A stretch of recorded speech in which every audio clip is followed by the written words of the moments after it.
दोस्तों आपको मालूम होना चाहिए कि हर साल 40 से 50 हज़ार फॉर्म तो रिजेक्ट हो जाते हैं। तो इस वजह से आज की इस वीडियो में आप सभी लोग RO का फॉर्म किस तरीके से भरोगे उसके लिए स्टेप बाय स्टेप प्रोसेस दिखाया गया है। तो पूरा वीडियो बड़े ध्यान से देखना, अदरवाइज़ एक छोटी सी गलती भी आप कर दोगे तो आपका फॉर्म रिजेक्ट हो सकता है।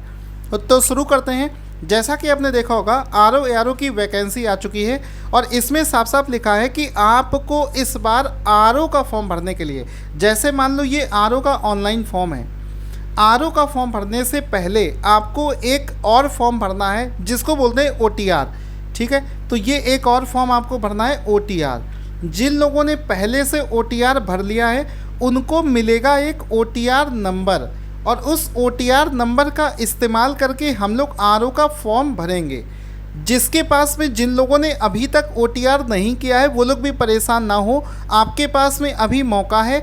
अभी वीडियो के डिस्क्रिप्शन में मैं OTR की वेबसाइट का लिंक दे दूंगा, तो वहाँ से जाकर सबसे पहले आप OTR वाला फॉर्म भरें और जब आप OTR वाला फॉर्म भरोगे तो वहाँ से आपको OTR नंबर जनरेट होगा और उस जनरेटेड OTR नंबर से आप RO के लिए अप्लाई कर सकते हो। ये इसका प्रोसेस होता है। अब मैं आपको स्टेप बाय स्टेप पूरा दिखाने वाला हूँ, क्योंकि इतनी मेहनत से आप लोग तैयारी करते हो और एक छोटी सी गलती के से आपका एग्ज़ाम फॉर्म अगर रिजेक्ट हो जाए तो उसका दुख वही झेल सकता है, वही बता सकता है जिसके साथ में ये हुआ होता है। तो स्टेप नंबर 1 ध्यान से सुनना, जिसने OTR नहीं किया है उसके लिए वीडियो के डिस्क्रिप्शन में जो OTR वाला लिंक है उस पर जब क्लिक करोगे तो ऐसा एक वेबसाइट खुलेगा जो कि आपको सामने दिख रहा है। उस वेबसाइट पर देखना सबसे नीचे, उस वेबसाइट पर देखना सबसे ये नीचे, ये देख सकते हो यहाँ पर लिखा है 1 टाइम रजिस्ट्रेशन OTR। तो इस पर आपको क्लिक करना, या फिर एक काम करना, आप लोग गूगल पे सर्च करना UPPSC OTR। तो गूगल पे सर्च करने पर सबसे पहली जो वेबसाइट मिलेगी उसी से आपको OTR करना है। अब मान लो आपने OTR कर लिया है, या फिर जिन लोगों ने पहले से OTR कर रखा था उनको एक OTR नंबर जनरेट होकर मिला होगा। अब शुरू करते हैं RO का फॉर्म भरना। तो RO के फॉर्म भरने में क्या होगा, आपको वीडियो के डिस्क्रिप्शन में RO के फॉर्म भरने का भी लिंक मैं दे दूंगा कि आपसे गलती ना हो जाए। तो जैसे ही आप RO का फॉर्म अप्लाई करने के लिए शुरू करोगे, सबसे पहले ही ऊपर आपको लिखा मिलेगा OTR कंप्लीशन ऑप्शन विंडो, यानी कि जिसने OTR कर रखा होगा उसको वो नंबर यहाँ पर डालना होगा। तो इसमें देखो साफ साफ लिखा है have you completed your OTR। तो यहाँ पर आपको यस कर देना है और इस पर गो पर क्लिक कर देना है। फिर लिख रहा है कि इंटर योर OTR नंबर। तो जो आपको OTR नंबर जनरेट होकर मिला था वो OTR नंबर आपको यहाँ पर इंटर कर देना है और प्रोसीड पर आपको क्लिक कर देना है। उसके बाद में क्या होगा, जैसे ही आप इस पर क्लिक करोगे तो आप देख रहे हो ये देखो साफ साफ लिखा है, यहाँ पर आपका OTR नंबर आपने भरा, प्रोसीड पर क्लिक करोगे तो यहाँ पर आपका नाम लिखकर आने लगेगा, आपके पिताजी का नाम, आपकी माताजी का नाम, होम टाउन, ये सब कुछ लिखकर आने लगेगा। तो आप इसमें देख लेना कि ये आपका ही नाम आ रहा हो, आपके पिताजी का नाम आ रहा हो, कहीं किसी दूसरे का नाम तो नहीं आ रहा है। अगर आपको लगता है कि आपका ही है तो यहाँ पर क्लिक करना है क्लिक हेयर टू ऑथेंटिकेट, इस पर आपको क्लिक करना है। तो जैसे ही आप इस पर क्लिक करोगे फिर क्या होगा, अगला पेज ओपन हो जाएगा। अगले पेज में देखो क्या है। अब अगले पेज में क्या रहा है कि ये जो OTR नंबर आपने डाला है इसको ऑथेंटिकेट कराएगा। ऑथेंटिकेट में क्या होता है कि आपके पास में इसका एक OTP आएगा। तो OTP आप कैसे लेना चाहते हो वो आपको सेलेक्ट करना होगा, पासवर्ड के माध्यम से डालना चाहोगे या फिर मोबाइल पर OTP। तो थ्रू OTP के माध्यम से आप ऑथेंटिकेट करेंगे। यहाँ पर लिखा है please select OTP device. OTP आप अपने ईमेल पर लेना चाहते हो या फिर अपने मोबाइल पर लेना चाहते हो। तो इसमें आप सेलेक्ट कर लेना मोबाइल पर लेना चाहते हैं। तो इसमें देखो आपने मान लो सेलेक्ट कर दिया कि send OTP on mobile number, इसको कर देना। यहाँ पर आपको क्लिक करना है गेट OTP। जैसे ही आप OTP पर क्लिक करोगे एक OTP नंबर आपको मिल जाएगा जो आपको यहाँ पर डाल देना है। जैसे ही आप ये OTP नंबर यहाँ पर डालोगे फिर आपको क्लिक कर देना है ऑथेंटिकेट पर। ठीक है, तो यहाँ पर आप देखते हैं अगला पेज ये इस तरीके से ओपन हो जाएगा। जैसे ही आप अपना OTP डालेंगे तो जो आपने OTR पहले से भर रखा है वो पूरा का पूरा एप्लीकेशन यहाँ पर खुलकर आ जाएगा। यहाँ पर आप देख सकते हो online application from submission based on OTR। इसी वजह से आपको OTR करवाया जा रहा था कि OTR में पहले से ही सारी इन्फॉर्मेशन आपकी दिखने लगेगी। तो इसमें कुछ करना नहीं है, आपका जो पहले से भरा हुआ डिटेल था वो अब आपको दिखने लगेगा। आप उसको एक बार चेक कर लेना। जैसे ये तो देखो नोटिफिकेशन का डिटेल है, यहाँ पर आपका नाम, मम्मी का नाम, पापा का नाम, आपका जेंडर ये लिख कर आ रहा होगा। ठीक है, अगला पेज आप ओपन करें, उसी को जब पेज को स्क्रॉल करोगे तो नीचे देखो लिखा होगा एग्ज़ाम का डिटेल। इसमें कुछ भी भरना नहीं, ये सब कुछ ऑटोमेटिकली भरा होगा। नीचे लिखा होगा प्रोसीड, प्रोसीड पर आप क्लिक कर दीजिए। प्रोसीड पर क्लिक करने के बाद क्या होगा, आपको इस तरीके से डिटेल दिखने लगेगा जिसमें क्या लिखा होगा, कैंडिडेट का पर्सनल डिटेल। ठीक है, इसमें आपको कुछ भी भरना नहीं है क्योंकि ये ऑलरेडी भर चुका है। इस वजह से आप इसमें कुछ चेंज भी नहीं कर सकते हैं क्योंकि ये डेटा आपकी OTR से लिया गया है। देखो यहाँ पर लिखा भी है व्यू ओनली, आपको यहाँ पर कुछ चीज़ फिल नहीं करनी है। ठीक है, केवल आपको यहाँ पर इसको देखना है। तो आपका नाम, आपकी डेट ऑफ बर्थ, आपका जेंडर, पिताजी का नाम, मोबाइल नंबर, मैरिटल स्टेटस, माताजी का नाम, ईमेल एड्रेस, ठीक है, आप उत्तर प्रदेश से बिलोंग करते हैं कि नहीं, ये सब कुछ आपको दिखने लगेगा। आपको कुछ भी यहाँ पर भरना नहीं है, केवल देखना है क्योंकि भर तो आप ऑलरेडी चुके हो। ठीक है, फिर आगे क्या होगा कि हाँ, और भी बहुत सारी इन्फॉर्मेशन आपको दिखने लगेंगी। आपका state, ex serviceman, skilled person, home district, category, ये सब कुछ दिखने लगेगा। आपके एजुकेशन क्वालिफिकेशन दिखने लगेगा। जैसे कि आप देख सकते हो कि आपका हाई स्कूल का पासिंग ईयर और रोल नंबर ये सब दिखने लग गया। यहाँ पर भी आपको कुछ भरना नहीं क्योंकि लिखा है व्यू ओनली, यानी कि केवल देखना है क्योंकि भर तो आप पहले से चुके हो। अब देखो यहाँ पर लिखा है इंटर योर डिटेल्स, यानी कि अब जो अगला पेज खुला है जो एसेंशियल क्वालिफिकेशन है उसमें आपको एक डिटेल भरना है। पहला डिटेल क्या भरना है कि क्या आपने किसी भी गवर्नमेंट की इस्टेब्लिश यूनिवर्सिटी से ग्रेजुएशन कर रखा है। तो इसमें जो सेलेक्ट लिखा है इस पर क्लिक करो और इसको कर देना यस।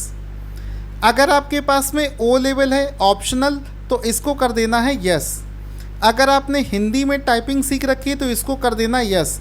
अगर आपने इंग्लिश में टाइपिंग सीख रखी है तो आप कर देना यस। अगर नहीं सीखा है तो यहाँ पर नो, नो और नो कर देना और ग्रेजुएशन में आपको यस करना है। तो आगे बढ़ते हैं। इस तरीके से देखो जब आप यस और नो भर दोगे तो यहाँ पर देखो ग्रेजुएशन में यस है, O लेवल जिसके पास नहीं है वो इसको नो कर देगा, इंग्लिश और हिंदी की टाइपिंग जिसके पास नहीं है वो नो कर देगा और जिसके पास है वो इसको यस कर देगा। इतना करने के बाद में जब आप इस फॉर्म को नीचे देखोगे तो यहाँ पर आपको एक वेरिफिकेशन कोड डालना पड़ेगा। ये वेरिफिकेशन कोड आपको यहाँ पर डाल दिया। आपके केस में ये कोड कुछ दूसरा होगा। उस कोड को जैसे ही डालोगे तो लिखा है प्रोसीड फॉर एंटरिंग, इस पर क्लिक कर देना। क्लिक करने के बाद में अगला पेज आएगा। इस तरीके से लिखा हुआ आएगा कि आपका जो फॉर्म है उसका फ़ेज़ 1 फिल हो चुका है। अब आ जाते हैं फ़ेज़ 2 में। तो यहाँ पर लिखा है पार्ट 2, इस पर क्लिक कर देना। जैसे ही इस पर क्लिक करोगे तो आपने जो भी इन्फॉर्मेशन भर रखी थी वो सब कुछ आपको दिखने लगेगी। यहाँ पर आपको आपका फ़ोटो दिख रहा होगा, नीचे आपके सिग्नेचर भी दिख रहे होंगे। ठीक है, आपका नाम, डिटेल जो आपने भरा था वो सब कुछ यहाँ पर देखो दिखने लगा। कुछ भरना नहीं है यहाँ पर। ठीक है, आगे बढ़ते हैं। फिर हमने इसमें देखा कि क्या चीज़ दे रखी है, वही सारी चीज़ें आपको फिर से दिखने लगेंगी। यहाँ पर भी कुछ भी आपको चीज़ें भरनी नहीं है। ठीक है, यहाँ पर देखो जो चीज़ें आपने भरी थी वो सब कुछ यहाँ पर दिखने लगा। ठीक है, कुछ भी यहाँ पर आपको फिलअप नहीं करना है। ये चीज़ें जो आपने भरी थी वो सब आपको दिखने लगेंगी। अब यहाँ पर देखो आपको करना है कुछ एडिशनल इन्फॉर्मेशन। यहाँ पर लिखा है other essential qualification, apply for specific post.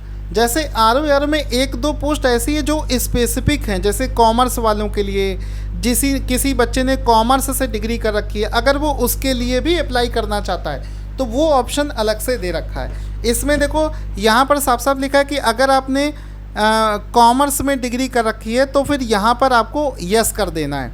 ठीक है, इसी तरीके से यहाँ पर भी आप देख रहे हो O लेवल की मांग कर रहा है तो इसको भी यस कर देना है। ये उनके लिए है जिन्होंने कॉमर्स से ग्रेजुएशन कर रखा है।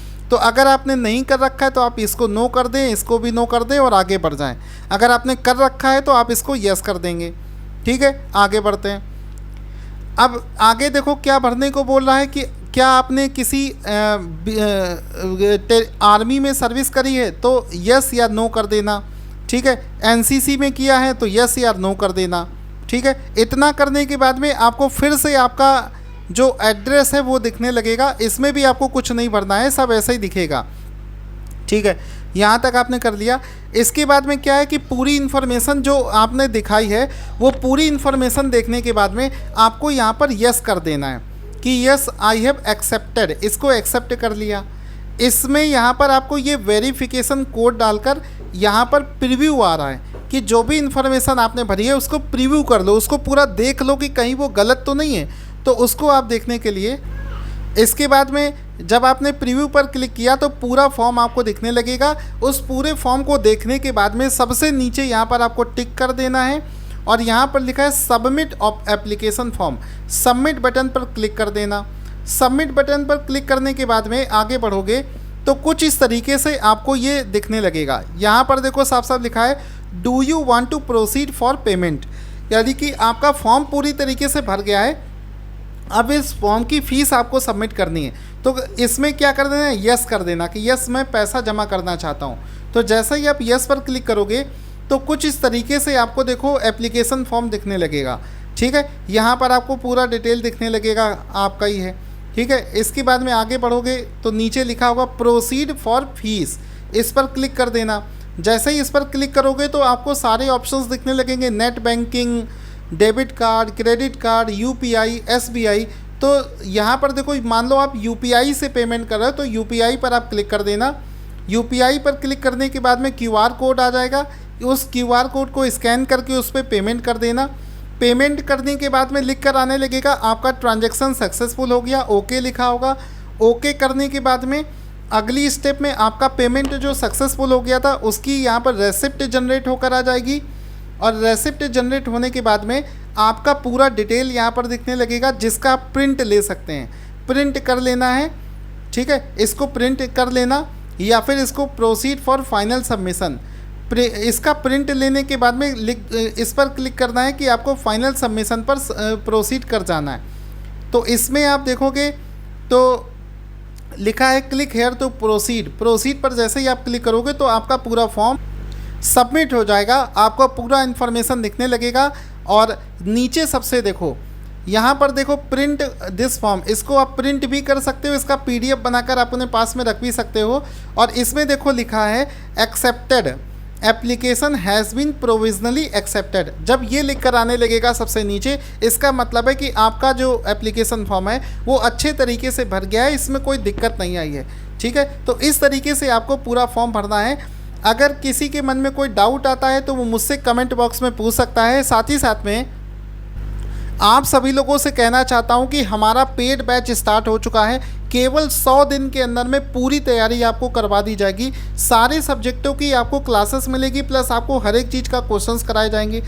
बहुत ही बेहतरीन क्वेश्चंस हैं, जितना हम पढ़ाते हैं डायरेक्ट एग्ज़ाम में फंस जाता है। तो जो लोग भी हमारा बैच ज्वाइन करना चाहते हैं, वीडियो के डिस्क्रिप्शन में लिंक है, वहाँ से जाकर आप हमारा बैच जो है एनरोल कर सकते हैं। Thank you so much guys.